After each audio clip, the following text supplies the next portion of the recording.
வணக்கம். இன்றைக்கி கத்திரிக்காய் சட்னி செய்கிறது எப்படின்னு பார்க்கலாம். மொத்தம் ஒரு 8 பிஞ்சு கத்திரிக்காயை பார்த்து எடுத்துக்கோங்க. அதோட காம்பை கட் பண்ணிவிட்டு இந்த சைஸில் கட் பண்ணிக்கோங்க. ஒரு பெரிய தக்காளி 1, நல்ல பழுத்த தக்காளி, 1/4 மூடி தேங்காய், 1½ ஸ்பூன் உளுத்தம் பருப்பு. இப்போ சட்டியில் எண்ணெயை காய வச்சு முதல்ல கட் பண்ணி வச்சுருக்க கத்திரிக்காய்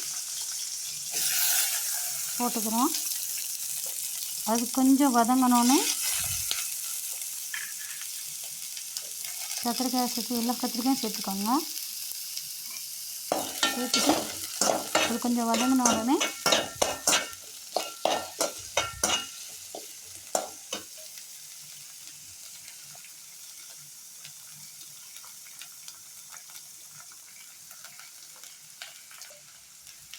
உப்பு தேவையான அளவு போட்டுக்கோங்க. கொஞ்சம் கத்திரிக்காய்க்கு தேவையான உப்பு போட்டுக்கோங்க. கத்திரிக்காய் கொஞ்சமாக வதங்கவும் மேக்ஸிமம் கல் உப்பை யூஸ் பண்ணுங்கள். பொரியல் அதுக்கு மட்டும் பொடி உப்பு யூஸ் பண்ணிக்கலாம்.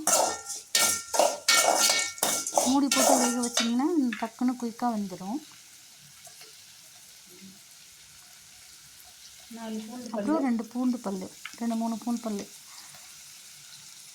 போட்டுக்கோங்க. அதையும் சேர்த்து குழந்தைங்களுக்கு வச்சுக்கிறதுனால அப்புறம் 2 காஞ்ச மிளகா, இது அவ்வளோ காரம் இல்லாதது. பச்சை மிளகா காரமாக இருக்கும், குழந்தைங்களுக்கு கொடுக்கணும்னாலும் அது காஞ்ச மிளகா யூஸ் பண்ணிக்கிறேன். கொஞ்சம் வதக்கிட்டு கொஞ்சம் லைட்டாக அது வதங்கணும். ஒரு கட் பண்ணி வச்சுருக்க ஒரு பழுத்த தக்காளி, ஒரு பெரிய தக்காளி 1, அதையும் அது கூட சேர்த்து நல்லா வதக்கணும்.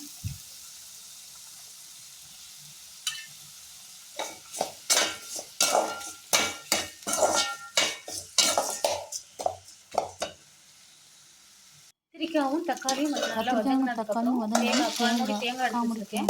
அதையும் டக்குனு 2 மினிட்ஸ் நல்லா அது கூட சேர்த்து கொஞ்சம் வதங்குங்க. இந்த அளவு நல்லா பண்ணி கொஞ்சம் ஆற விடுங்க. வந்தோடனே மிக்ஸி ஜாரில் சேர்க்க கத்திரிக்காய் தக்காளி தேங்காய் அந்த 3 வதங்கினதுக்கப்புறம் அதை ஜாரில் மாற்றி அதை ஆற விட்டுட்டேன்.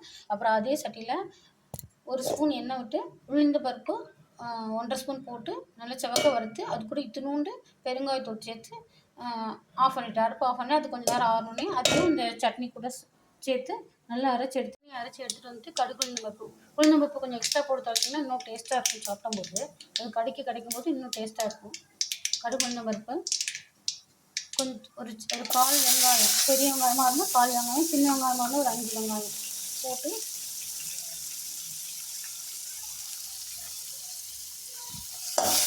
நல்லா வதக்கிடுங்க. சட்னியில் யாருமே உப்பு போட்டுக்கோம். வெங்காயம் வதங்குறதுக்காக லைட்டாக ஒரு பிஞ்ச் உப்பு போடலாம்.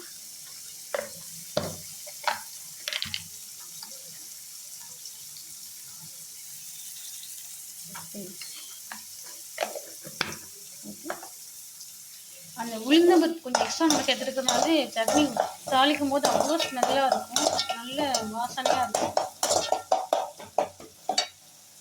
வெங்காயம் லைட்டாக வதங்கணும்னு கொஞ்சம் கருவேப்பிலை. சட்னியில் உங்கள் காரத்துக்கு ஏற்ற மாதிரி 2 மிளகாயோ 3 மிளகாய், பச்சை மிளகாய் போட்டால் இன்னும் டேஸ்ட்டாக இருக்கும். எங்கள் வீட்டில் உள்ள பச்சை மிளகாய் கொஞ்சம் காரமாக இருக்கிறதுனால நான் கொஞ்சம் காஞ்ச மிளகாய் 2 போட்டிருக்கேன், குழந்தைங்களுக்கு கொடுக்குறதுனால.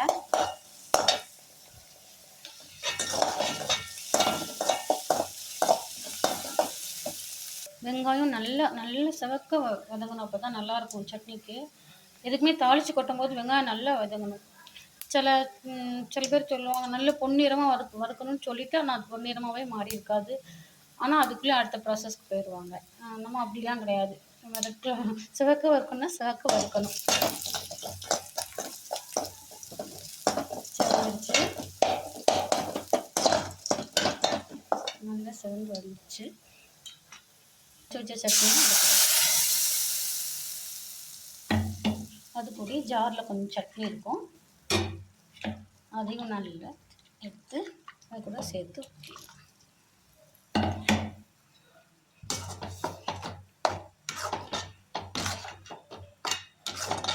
2 நிமிஷம் கலந்துட்டு ஆஃப் பண்ணிட வேண்டியதுதான். டேஸ்டியான கத்திரிக்காய் சட்னி ரெடி. சட்னி ரெடி, சூடான இட்லி ரெடி. அதை டேஸ்ட் பண்ணலாம். ஒரு வாட்டி டேஸ்ட் பண்ணுங்கள். கத்திரிக்காய் பிடிக்கிறவங்களுக்கு சட்னி ரொம்ப பிடிக்கும். தேங்க்யூ.